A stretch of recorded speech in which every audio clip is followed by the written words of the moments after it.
Saudi আরবে আসার পরে সব থেকে বেশি যে ভিসাতে প্রতারণা মানুষ হয় এবং আসার পরে যে আকামা পায় না, কাজ পায় না, কোন কোন ভিসাগুলোতে এরকম প্রতারণা হয় সব থেকে বেশি, তার কিছু নমুনা দেওয়ার চেষ্টা করবে। এবং যারা আসছেন সৌদি আরবের ভিতরে, যাদের সাথে এরকম হয়েছে, অবশ্যই কমেন্ট করে জানায়েন যে আমার কথাগুলো মিল আছে কিনা। আপনারা যখন সৌদি আরবে আসার চিন্তা ভাবনা করেন, শুধু সৌদি আরব বলে না, বিদেশ যখন যাওয়ার চিন্তা ভাবনা করেন, তখন কিন্তু সবাই খুব একটা তাড়াহুড়া করেন। তাড়াহুড়া কিরকম? যে দ্রুত যাইতে পারলে দ্রুত ইনকাম করতে পারবো, দ্রুত যে টাকা পয়সা ইনকাম করতে পারবো, দ্রুত ঋণ টিন দায় দেনা যা আছে সেগুলোকে পরিশোধ করতে পারবো এবং দ্রুত নিজের স্বাবলম্বী হতে পারবো। এই চিন্তা ভাবনা করেই একজন মানুষ কিন্তু বিদেশে বা প্রবাসে আসার জন্য কিন্তু তিনি সিদ্ধান্ত গ্রহণ করেন। এবং এই সিদ্ধান্ত গ্রহণ করাটা কিন্তু খারাপ না, এটা কিন্তু একটা ভালো একটা সিদ্ধান্ত। কিন্তু ভিসাতে এসে তারা হয়ে যায় প্রতারণা। কারণ কি? ভিসা চেনার উপায় থাকে না এবং দালাল বা অফিস আপনাকে যেভাবে বলে দেয়, আসার পরে কিন্তু সেইভাবে আর কথা কাজের কোনো কিছুরই মিল হয় না, অর্থাৎ মিল খুঁজে পাওয়া যায় না। তো সৌদি আরবে সব থেকে এখন বর্তমানে যে ভিসাগুলোর প্রতারণা হচ্ছে বেশি এবং দেখা যাচ্ছে যে যে কাজের কথাগুলো বলে নিয়ে আসতেছে, আনার পরে সেই কাজগুলো দিচ্ছে না এবং যে আপনার ইকামাটাও পাচ্ছে না অনেকেই। তো এই কোন কোন পেশা? তার ভিতরে সর্বপ্রথম হচ্ছে আপনার এয়ারপোর্ট ক্লিনার। অনেকেই দেখবেন যে অনেক এজেন্সি, অনেক দালালে বলে যে এয়ারপোর্ট ক্লিনারের কাজ আছে। এখন এয়ারপোর্ট ক্লিনারের কাজ আছে এটা বললে কিন্তু আপনার ভিসাটা যখন লাগাই, দেখা যায় যে ভিসার পেশার ভিতরে লেখা আছে লোড আনলোড, আপনাকে বলছে যে এয়ারপোর্ট ক্লিনার, কিন্তু ভিসার ভিতরে লেখা আছে ভিসার পেশা হচ্ছে লোড আনলোড।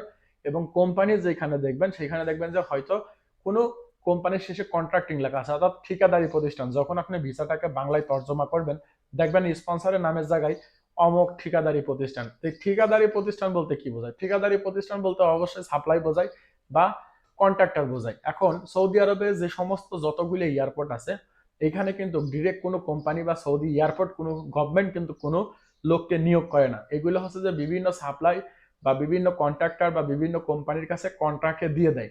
এই কাজগুলো আছে এবং সেই সমস্ত কোম্পানি তাদের লোক দিয়ে কিন্তু এই কাজগুলো করায়, অর্থাৎ সাপ্লাই ভাবে সেই কাজগুলো করায়। অর্থাৎ একজন আপনার যে সেটাকে কন্ট্রাক্ট নেয়, কন্ট্রাক্ট নেওয়ার পরে তার লোক দিয়ে কিন্তু সে ক্লিন করায়।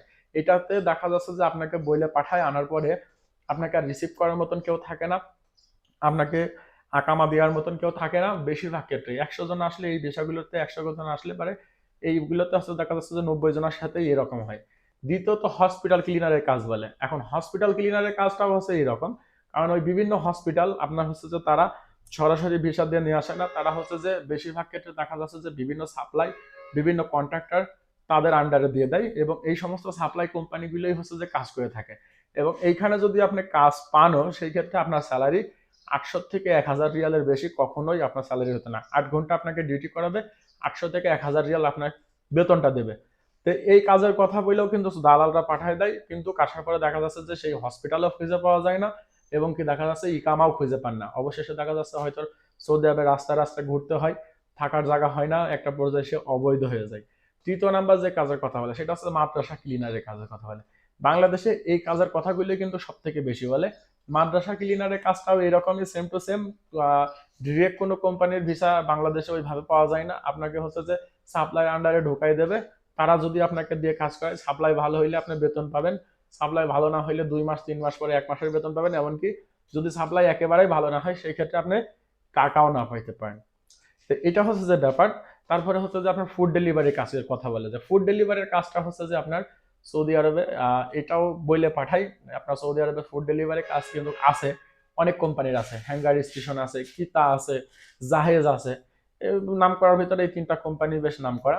তারপরে যে এইগুলা কিন্তু আপনার বিভিন্ন সৌদিরা কন্ট্রাক্ট নেয়। বিভিন্ন সৌদিরা কন্ট্রাক্ট নেয় বলতে কিরকম? দেখা যাচ্ছে যে একজন সৌদি যে তার নামে মহাসাসা খোলে, সে হ্যাঙ্গারের কাছ থেকে কন্ট্রাক্ট নেছে। এখন আপনাকে যে টার্গেটটা দেবে, সেই টার্গেট বেশিরভাগ সময় দেখা যায় যে আপনার টার্গেটটা ফিল আপ হয় না। বেশিরভাগ সময় দেখা যায় টার্গেটটা ফিল আপ হয় না। তো যখন টার্গেটটা ফিল আপ হয় না, দেখা যাচ্ছে যে প্রতি মাসে আপনার তলবের টার্গেট থাকে 400 450 তলবের টার্গেট থাকে। এবং মোটর সাইকেল নিয়ে আপনাকে কিন্তু সৌদি আরবে রাস্তায় রাস্তায় ঘুরতে হবে এবং মোটর সাইকেলে প্রচুর পরিমাণে অ্যাক্সিডেন্ট হয় সৌদি আরবে। যারা ফুড ডেলিভারি করেন বা করতেছেন তারা কিন্তু জানেন যে টার্গেটটাও ফিল আপ হইতে চায় না, পাশাপাশি নিজের জীবনের ঝুঁকি ফেলানো লাগে। অর্থাৎ রোডের ভিতরে, এই দেশের রোডে কিন্তু বেশিরভাগই কিন্তু বড় বড় গাড়ি চলে, সেখানে আপনি মোটরসাইকেল চালান, এটা কিন্তু অনেক বড় সমস্যা। এবং হাইওয়েতে যখন মোটরসাইকেল চালাবেন, অনেক সময় পুলিশ আপনাকে ধরে বিভিন্ন রকম মামলা দিয়ে দেবে। এটা কিন্তু সৌদি আরবে একটা বিশাল বড় সমস্যা বর্তমানে।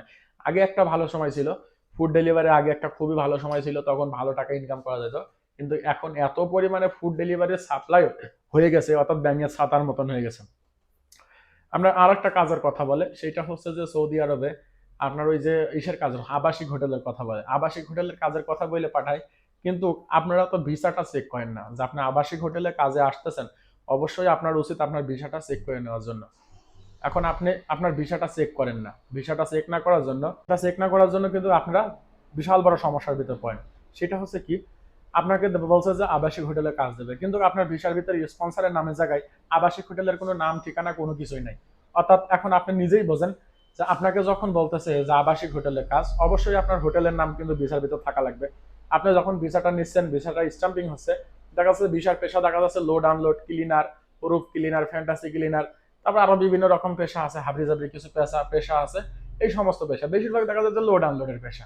এখন লোড আনলোডের পেশাতে আপনাকে দেখা যাচ্ছে আপনার পেশাটা লোড আনলোড হলো, এটা তো সমস্যা নেই। কিন্তু আপনার যে হোটেলের কথা বলছে, যে হোটেলের কাজ, সেই হোটেলের নাম নাই ভিসার ভিতরে, অর্থাৎ স্পন্সরের নামের জায়গায় আপনার হোটেলের নাম নাই। যেমন আমার কোম্পানিতে আমার স্পন্সরের নামের জায়গায় কিন্তু আমার কোম্পানির নাম আছে, সেই ক্ষেত্রে অবশ্যই আপনাকে যে আবাসিক হোটেলে দিচ্ছে সেই হোটেলের একটা নাম আছে, সেই হোটেলের নাম আপনার ভিসার ভিতরে নাই। তাইলে আপনি কি বুঝতেছেন? আপনি বুঝতে হবে যে এটা একটা সাপ্লাই, বা দেখা যাচ্ছে যে কোনো সৌদির নামের উপরে ভিসা, ওইখানে দালাল আছে, এখান থেকে নিয়ে যাওয়ার পরে তারা চেষ্টা করবে ঢোকানোর জন্য। যদি ঢোকাতে পারলো, না পারলে পারে আপনার টাকা পয়সাও শেষ, আপনার রিকামা টেকামা কোনো কিছুই হতো না। সৌদি আরবে একটা সময় যায় আপনি অবৈধ হয়ে যাবেন, অর্থাৎ মুখালেব ঘোষণা হয়ে যাবে। এটা হচ্ছে যে ব্যাপার। তো এই কাজগুলোর কথা বলে কিন্তু বাংলাদেশ থেকে লোক নিয়ে আসে সব থেকে বেশি সৌদি আরবের ভিতরে, এবং এই সমস্ত বিষয়গুলোতেই কিন্তু প্রতারণা হয় বেশি। কারণ কি, ওই যে আপনাদের ভিসার প্রতি কোনো একটা ধারণা না থাকার জন্য, স্পষ্ট ধারণা না থাকার জন্য আসার পরে আপনারা হচ্ছে যে সব থেকে বেশি প্রতারণার শিকার হন। এখন এই যে প্রতারণার শিকার হইলে পারে তখন কিন্তু আর কোনো স্টেপ নেওয়া থাকে না। কারণ একটা মানুষ অনেক টাকা ঋণ করে, দেখা যাচ্ছে জমি জাতি বিক্রি করে, সুদের উপরে টাকা নিয়ে, ব্যাংকের থেকে লোন নিয়ে, এনজিও থেকে লোন নিয়ে সে কিন্তু সৌদি আরবের বুকে পাড়ি জমায়। সে কিন্তু একটা আশা নিয়ে আসে যে আমি যাওয়ার পরে পরের মাস থেকে বেতন পাবো, আমি কিস্তিগুলাকে শোধ করতে থাকবো। কিন্তু আসার পরে তার সবকিছুই হয়ে যায় ভিন্ন। আসার পরে তার কাজ থাকে না, ইকামা থাকে না, থাকার জায়গা থাকে না, সে নিজেরই চলার মতন কোনো পরিবেশ থাকে না, সে সৌদি আরবের রাস্তায় রাস্তায় ঘুরে। তখন আপনি কিভাবে আপনার এনজিওর টাকা পরিশোধ করবেন বা ইত্যাদিগুলো পরিশোধ করবেন? এটা হচ্ছে যে একটা বিশাল বড় কিন্তু সমস্যা তৈরি হয়ে যায়। তো এগুলা হচ্ছে যে ভিসার প্রতি সঠিক ধারণা না থাকার জন্য সৌদি আরবে আসার পরে এই সমস্যাগুলো হয়। এবং এই ভিসাগুলো যে কথাগুলো বললাম, যে কাজের কথাগুলো বললাম, এই কাজের কথাগুলো বলে যাদেরকে নিয়ে আসছে সৌদি আরবের ভিতরে, 100 জনের ভিতরে 90 জনই কিন্তু প্রথম অবস্থায় আসাই কিন্তু প্রতারণার শিকার হয়েছে। এবং অনেকেই লাস্টে পুলিশের কাছে ধরা দিয়ে চলে গেছে। অনেকেই লাস্টে দেখা যাচ্ছে যে কাজে কথায় কোনো কিছু মিল নাই, সৌদি আরবে এইভাবে ঘুরতেছে, আকামা নাই, কোনো কিছু নাই, থাকার জায়গা নাই, খাওয়া নাই, মানে সব দিক থেকে মিলাইয়া বর্তমানে সৌদি আরবে একটা এখন মরণ ফাঁদ তৈরি হয়েছে সৌদি আরবের ভিতরে। তো যারা এই যে এই সমস্ত বিষয়গুলোতে আসেন, একটু বুঝে শুনে আসেন। যদি আপনার খুব কাছের লোক যদি নিয়ে আসে, সেই ক্ষেত্রেও সৌদি আরবের ভিতরে অনেক সময় দেখা যায় যে কাছের লোকরা নিয়ে আসার পরেও বেইমানি করে। তো এটাও হচ্ছে যে একটা সমস্যা। কারণ সৌদি আরব হচ্ছে যে আপনি যে সৌদির ভিসাতে আসবেন, সেই সৌদি ছাড়া আপনি কিছুই করতে পারবেন না। এবং দালালরা আবার দেখেন বলে দেয় যে যাওয়ার পরে অমুক জায়গা কাফালা করে দেওয়া যাবে, আপনি যেখানে মন সেখানে কাফালা নেওয়া যাবে। এগুলো খুবই কম হয়ে থাকে, এগুলো খুবই কম। কারণ যত সহজে বলে, এত সহজে কিন্তু এগুলো সম্ভব না। কারণ আপনার সৌদি আপনাকে কাফালা না দিলে আপনি কখনোই কাফালা নিতে পারবেন না। এটা একটা ব্যাপার। এবং আকামার মেয়াদ থাকা অবস্থায় তো পারতেন না, আকামার মেয়াদ যখন থাকবে না তখন আপনি চাইলে পরে কাফালা হয়ে যাবেন। তারা হচ্ছে যে এই সিস্টেমটা এইভাবেই করে, যে হচ্ছে যে একজন লোক পাঠাবো, 3 মাস রোড রাস্তায় রাস্তায় ঘুরবে, আকামা শেষ হয়ে যাবে, তারপরে সে তার মতন কাফালা টাফালা হয়ে যেখানে মন চায় সে সেইখানে চলে যাবে। তো এইগুলা বইলেই কিন্তু সব থেকে বেশি প্রতারণা করে। এবং আমার মতো বর্তমানে সৌদি আরবে এখন না আসাটাই ভালো। কারণ সৌদি আরবের ভিতরে আপনার স্কেল সম্পূর্ণ লোক ছাড়া এখন লেবারের আর কোনো চাহিদা নাই। আপনার সাপ্লাইয়ের আন্ডারে কাজ করবেন, অনেক সাপ্লাই আছে টাকাই দেয় না, অনেক সাপ্লাই আছে টাকা মাইরে দেয়। তো আপনি কোনটা ভালো বুঝবেন? আপনি নতুন অবস্থায় আরবি জানেন না, কোনো কিছু জানেন না, আপনি কোনটাকে ভালো হিসেবে গ্রহণ করবেন? তো বর্তমানে সৌদি আরবের শ্রম বাজারটা এখন এইরকমই হয়ে গেছে।